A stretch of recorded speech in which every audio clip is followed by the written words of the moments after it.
Hi viewers, ಕರುನಾಡ ಕೈರುಚಿ ಕ್ರಿಯೇಷನ್ಸ್ಗೆ ಸ್ವಾಗತ. ನಾನಿವತ್ತು healthy ಆಗಿರುವಂಥ ಮೃದುವಾಗಿರುವಂಥ ರಾಗಿ ರೊಟ್ಟಿ ರೆಸಿಪಿನ ಈಸಿಯಾಗಿ 10 ನಿಮಿಷದಲ್ಲಿ ಹೇಗೆ ಮಾಡ್ಬೋದು ಅಂತ ಶೇರ್ ಮಾಡ್ಕೊಳ್ತಾ ಇದ್ದೀನಿ. ಕ್ವಿಕ್ಕಾಗಿ ಮಾಡ್ಕೋಬಹುದು, ತುಂಬಾ ಚೆನ್ನಾಗಿರುತ್ತೆ, ಆರೋಗ್ಯಕ್ಕೂ ಸಹ ತುಂಬಾ ಒಳ್ಳೆಯದು. ಹೇಗೆ ಮಾಡೋದು ಅಂತ ನೋಡೋಣ. ಒಂದು ಪಾತ್ರೆಗೆ 1/4 ಕಪ್ ಆಗುವಷ್ಟು ನೀರನ್ನು ಸೇರಿಸ್ಕೊಳ್ತಾ ಇದ್ದೀನಿ. ರುಚಿಗೆ ತಕ್ಕಷ್ಟು ಉಪ್ಪು, 1 ಚಮಚ ಎಣ್ಣೆ ಅಥವಾ ತುಪ್ಪ ಯಾವುದಾದ್ರೂ ನೀವು ಇಲ್ಲಿ ಸೇರಿಸ್ಕೋಬಹುದು. ಚೆನ್ನಾಗಿ ನೀರು ಕುದಿಯುವಾಗ 1 ಕಪ್ ಆಗುವಷ್ಟು ರಾಗಿ ಹಿಟ್ಟನ್ನು ನಾನಿಲ್ಲಿ ಸೇರಿಸ್ಕೊಳ್ತಾ ಇದ್ದೀನಿ. ಬರೀ ರಾಗಿ ಹಿಟ್ಟನ್ನು ನಾನಿಲ್ಲಿ ತೆಗೆದುಕೊಂಡಿದ್ದೀನಿ. ರಾಗಿ ಹಿಟ್ಟು ಹಾಕಿದ ತಕ್ಷಣ ನಾನು ಫ್ಲೇಮನ್ನು ಆಫ್ ಮಾಡಿ ನಾನು ಹಿಟ್ಟನ್ನು ಮಿಕ್ಸ್ ಮಾಡ್ಕೊಳ್ತಾ ಇದ್ದೀನಿ. ಸ್ಪೂನ್ ಬ್ಯಾಕ್ ಸೈಡಿಂದ ನೀವು ಈ ರೀತಿ ಆದರೂ ಮಿಕ್ಸ್ ಮಾಡ್ಕೋಬೋದು, ಅಥವಾ ಫ್ಲ್ಯಾಟ್ ಆಗಿರೋ ಸ್ಪೂನ್ ಇದ್ದರೆ ಅದರಲ್ಲೇ ನೀವು ಇಲ್ಲಿ ಮಿಕ್ಸ್ ಮಾಡ್ಕೋಬೋದು. ನಾನು ಫ್ಲೇಮ್ ಆಫ್ ಮಾಡಿಕೊಂಡು ಈ ರೀತಿ ನೀಟಾಗಿ ಮಿಕ್ಸ್ ಮಾಡ್ಕೊಳ್ತಾ ಇದ್ದೀನಿ. ರಾಗಿ ಮುದ್ದೆಗೆಲ್ಲ ಮಾಡಬೇಕಾದ್ರೆ ನಾವು ಹೇಗೆ ಹಿಟ್ಟನ್ನು ಮಿಕ್ಸ್ ಮಾಡ್ಕೊಳ್ತೀವಿ ಅದೇ ರೀತಿ ಇಲ್ಲಿ ಹಿಟ್ಟನ್ನು ಮಿಕ್ಸ್ ಮಾಡಿಕೊಂಡು ಸ್ಪೂನ್ ಮೇಲ್ಗಡೆ ಇರುವಂತಹ ಹಿಟ್ಟಿನ ಅಂಶ ಎಲ್ಲ ಏನಿದೆ ಅದು ಇನ್ನೊಂದು ಸ್ಪೂನಿಂದ ನಾನಿಲ್ಲಿ ಕೆರೆದ್ಬಿಟ್ಟು ತೆಗೆದ್ಬಿಟ್ಟು ಹಿಟ್ಟನ್ನು ಬಿಸಿ ಇರುತ್ತಲ್ವ ಒಂದು ತಟ್ಟೆಯನ್ನು ಮುಚ್ಚಿಬಿಟ್ಟು 10ರಿಂದ 15 ನಿಮಿಷ ಹಾಗೆ ಬಿಡ್ತೀನಿ. ಸೊ ಈ ರೀತಿ 10ರಿಂದ 15 ನಿಮಿಷ ತಟ್ಟೆಯನ್ನು ಮುಚ್ಚಿ ಇಡೋದ್ರಿಂದ ಹಿಟ್ಟು ಚೆನ್ನಾಗಿ ಸೆಟ್ ಆಗುತ್ತೆ, ಹಬೆಗೆ ಸ್ವಲ್ಪ ಬೆಂದ್ಕೊಂಡಂಗೆ ಆಗುತ್ತೆ, ಚೆನ್ನಾಗಿ ಹಿಟ್ಟು ಅರಳ್ಕೊಳ್ಳುತ್ತೆ. ಸೊ 10 ನಿಮಿಷ ಆದ ನಂತರ ನಮ್ಮ ಕೈಯಲ್ಲಿ ಮುಟ್ಟುವಷ್ಟು ಬಿಸಿ ಇದ್ದರೆ ಸಾಕು. ಅಲ್ಲಿವರೆಗೂ ನೀವು ಒಂದು ತಟ್ಟೆಯನ್ನು ಮುಚ್ಚಿ ಎತ್ತಿಟ್ಕೋಬೇಡಿ. ನಾನು ಫ್ಲೋರನ್ನು ಆಲ್ರೆಡಿ ನೀಟ್ ಮಾಡಿ ಇಟ್ಕೊಂಡಿದ್ದೀನಿ. ಸೊ ಸೆಲ್ಫ್ನ ನೀಟ್ ಮಾಡಿ ಇಟ್ಕೊಂಡಿದ್ದೀನಿ. ಅದ್ರ ಮೇಲೆ ಹಿಟ್ಟನ್ನು ಸೇರಿಸ್ಕೊಂಡು ನಾನಿಲ್ಲಿ ಹಿಟ್ಟನ್ನು ನಾದ್ಕೊಳ್ತೀನಿ. ನೀವು ಚಪಾತಿ ಮಣೆ ಮೇಲೆ ಹಿಟ್ಟನ್ನು ಸುರಿದ್ಬಿಟ್ಟು ಈ ರೀತಿ ನಾದ್ಕೋಬಹುದು, ಅಥವಾ ಒಂದು ತಟ್ಟೆ ಮೇಲಾದರೂ ಹಾಕಿ ನಾದ್ಕೋಬಹುದು. ಸೊ ನಾನು ಫಸ್ಟು ಹಿಟ್ಟನ್ನು ಕೈಯಲ್ಲಿ ಮುಟ್ಕೊಂಡು ನಾದ್ಕೊಳ್ತಾ ಇದ್ದೀನಿ. ನೀವು ಹಿಟ್ಟು ಬದಲು ಎಣ್ಣೆಯನ್ನೇ 1 ಚಮಚ ಸೇರಿಸ್ಕೊಂಡು ಈ ರೀತಿ ನೀಟಾಗಿ ನಾದ್ಕೋಬೋದು. ಚೆನ್ನಾಗಿ ನಾದ್ಕೋಬೇಕಾಗುತ್ತೆ. 1ರಿಂದ 2 ನಿಮಿಷ ಹಿಟ್ಟು ಚೆನ್ನಾಗಿ ನಾದ್ಕೋಬೇಕಾಗುತ್ತೆ. 1 ಗಂಟೆಗಳು ಇಲ್ಲದೆ ಇರೋ ರೀತಿ ನೀಟಾಗಿ ನಾದ್ಕೊಳ್ಳಿ.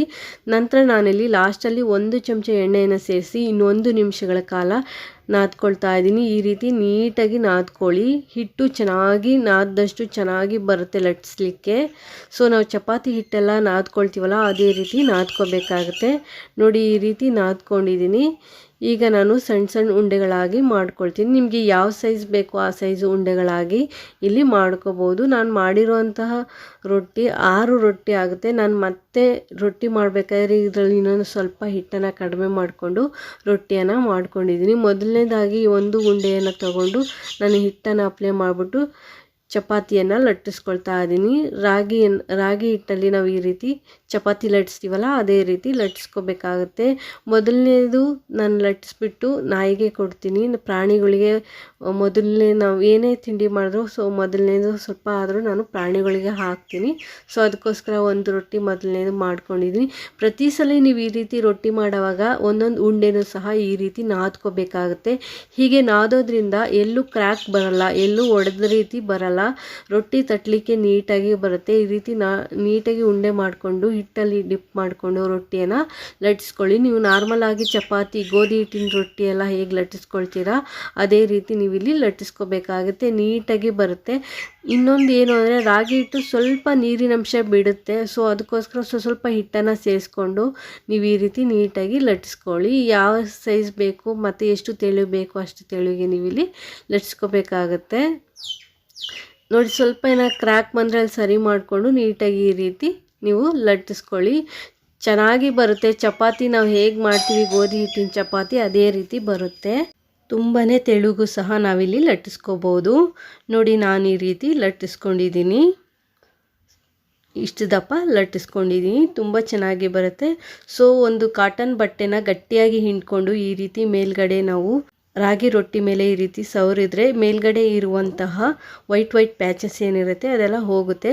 ಸೊ ಬಟ್ಟೆನ ಸ್ವಲ್ಪ ಗಟ್ಟಿಯಾಗಿ ಹಿಂಡ್ಕೊಂಡು ಮೇಲೆ ಈ ರೀತಿ ರಬ್ ಮಾಡಿದರೆ ಸಾಕು, ಮೇಲೆ ಇರುವಂತಹ ವೈಟ್ ಪ್ಯಾಚಸ್ ಎಲ್ಲ ಹೊರಟೋಗುತ್ತೆ.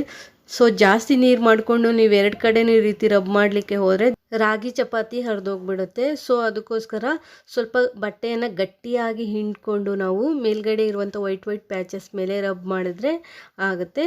ನೋಡಿ, ಈ ಥರ ನಿಧಾನಕ್ಕೆ ತೆಗೆದ್ಬಿಟ್ಟು ನೀವು ತವ ಮೇಲೆ ಚಪಾತಿಯನ್ನು ಹಾಕಬೇಕಾಗತ್ತೆ. ರಾಗಿ ಚಪಾತಿಯನ್ನು ನಾವು ಈಸಿಯಾಗಿ ಮಾಡ್ಕೋಬಹುದು. ರಾಗಿ ರೊಟ್ಟಿ ಅಥವಾ ರಾಗಿ ಚಪಾತಿ ಕ್ವಿಕ್ಕಾಗಿ ರೆಡಿ ಆಗುತ್ತೆ. ತವನ ನಾನು ಆಲ್ರೆಡಿ ಕಾಯಲಿಕ್ಕೆ ಇಟ್ಟಿದ್ದೆ. ಕಾಯ್ದಿರುವಂಥ ತವ ಮೇಲೆ ನಾನು ರೊಟ್ಟಿಯನ್ನು ಹಾಕಿ ಎರಡು ಸೈಡು ಚೆನ್ನಾಗಿ ಬೇಯಿಸ್ಕೊಳ್ತಾ ಇದ್ದೀನಿ. ಮೀಡಿಯಮ್ ಊರಿನಲ್ಲೇ ಇಟ್ಕೊಂಡು ಚೆನ್ನಾಗಿ ಬೇಯಿಸ್ಕೊಳ್ಳಿ. ಸೊ ಅರ್ಧ ಬೆಂದ ನಂತರ ನೀವು ಫ್ಲೇಮನ್ನು ಇನ್ಕ್ರೀಸ್ ಮಾಡಿಬಿಟ್ಟು ಹೈ ಫ್ಲೇಮಲ್ಲೇ ಇಟ್ಕೊಂಡು ರೊಟ್ಟಿಯನ್ನು ಬೇಯಿಸ್ಕೊಳ್ಳಿ. ರಾಗಿಯನ್ನು ಚೆನ್ನಾಗಿ ಬೇಯಿಸಿ ತಿನ್ನಬೇಕು. ಸೊ ನೀವು ಒಂದು ಕಾಟನ್ ಕ್ಲಾತಿಂದ ಈ ರೀತಿ ನೀವು ಪ್ರೆಸ್ ಮಾಡಿದ್ರೆ ರೊಟ್ಟಿ ಉಬ್ಬಿ ಬರುತ್ತೆ. ಸೊ ಈ ಥರ ನಾವು ಪ್ರೆಸ್ ಮಾಡ್ತಾ ಹೋಗಬೇಕಾಗತ್ತೆ. ಅಥವಾ ದೋಸೆ ತೆಗಿತೀವಲ್ಲ ಸೆಟ್ಕ, ಅದರಿಂದನೂ ಸಹ ನೀವು ಈ ರೀತಿ ಪ್ರೆಸ್ ಮಾಡ್ಬೋದು. ಸೊ ಎಲ್ಲ ಸೈಡು ಚೆನ್ನಾಗಿ ಬೇಯಿಸ್ಕೊಳ್ಳಿ. ಸೊ ಈ ರೀತಿ ಮಾಡ್ತಾ ಹೋದರೆ ಉಬ್ಬುತ್ತೆ. ನೋಡ್ತಾ ಇರ್ಬೋದು ಅಲ್ಲಿ ಉಬ್ತಾ ಇರೋವಂಥದ್ದು. ಸೊ ಎರಡೂ ಸೈಡು ನೀವು ಚೆನ್ನಾಗಿ ಬೇಯಿಸ್ಕೊಳ್ಳಿ. ಸೊ ಎರಡು ಸೈಡು ತಿರುವಾಕಿ ಚೆನ್ನಾಗಿ ಬೇಯಿಸ್ಕೋಬೇಕಾಗತ್ತೆ. ಚೆನ್ನಾಗಿ ರೊಟ್ಟಿ ಉಬ್ಬಿ ಬರುತ್ತೆ. ಎಣ್ಣೆ ಅಥವಾ ತುಪ್ಪ ಏನು ಹಾಕಬೇಕು ಅಂತಲ್ಲ, ನೀವು ಬೇಕು ಅಂದರೆ ಲಾಸ್ಟಲ್ಲಿ ಸ್ವಲ್ಪ ಬೆಣ್ಣೆ ಅಥವಾ ತುಪ್ಪನ ನೀವಿಲ್ಲಿ ಸೇರಿಸ್ಕೋಬೋದು. ತುಂಬ ಚೆನ್ನಾಗಿರುತ್ತೆ. ನಿಮಗೆ ಇನ್ನೂ ಸ್ವಲ್ಪ ಕ್ರಿಸ್ಪಿ ಬೇಕಂದರೆ ಕ್ರಿಸ್ಪಿಯಾಗಿ ಬೇಯಿಸ್ಕೋಬೋದು, ಅಥವಾ ಮೃದುವಾಗಿ ಬೇಕು ಅಂದರೆ ಮೃದುವಾಗಿಯೇ ಸಹ ಬೇಯಿಸ್ಕೋಬಹುದು. ನಿಮಗೆ ಹೇಗೆ ಬೇಕು ಹಾಗೆ ಬೇಯಿಸ್ಕೊಳ್ಳಿ. ತುಂಬ ಚೆನ್ನಾಗಿರುತ್ತೆ. ಚೆನ್ನಾಗಿ ಬೇಯಿಸ್ಕೊಂಡ ನಂತರ ನಾನೀಗ ಈ ರೊಟ್ಟಿಯನ್ನು ಒಂದು ತಟ್ಟೆಗೆ ತೆಕ್ಕೊಳ್ತೀನಿ. ರಾಗಿ ರೊಟ್ಟಿ ಆರೋಗ್ಯಕ್ಕೆ ತುಂಬಾ ಒಳ್ಳೆಯದು. ಈ ರೀತಿ ಆವಾಗವಾಗ ಮಾಡ್ಕೊಂಡು ತಿಂದರೆ ತುಂಬ ಚೆನ್ನಾಗಿರುತ್ತೆ. ಸೊ ಇದೇ ರೀತಿ ಉಳಿದಿರುವಂಥ ರೊಟ್ಟಿಯನ್ನು ಸಹ ಮಾಡಬೇಕಾಗುತ್ತೆ. ಪ್ರತಿ ರೊಟ್ಟಿ ಮಾಡುವಾಗಲೂ ನೀವು ಈ ರೀತಿ ರಾಗಿ ಉಂಡೆಯನ್ನು ಚೆನ್ನಾಗಿ ನಾದ್ಬಿಟ್ಟು ಉಂಡೆಯನ್ನು ನೀಟಾಗಿ ರೋಲ್ ಮಾಡಿಕೊಂಡು ನೀವು ಚಪಾತಿಯನ್ನು ಲಟ್ಟಿಸ್ಕೋಬೇಕಾಗತ್ತೆ. ಹೊಸದಾಗಿ ನಮ್ಮ ಚಾನಲ್ ನೋಡೋರು ಪ್ಲೀಸ್ ನಮ್ಮ ಚಾನಲ್ನ ಸಬ್ಸ್ಕ್ರೈಬ್ ಮಾಡಿಕೊಂಡು ನೋಡಿ.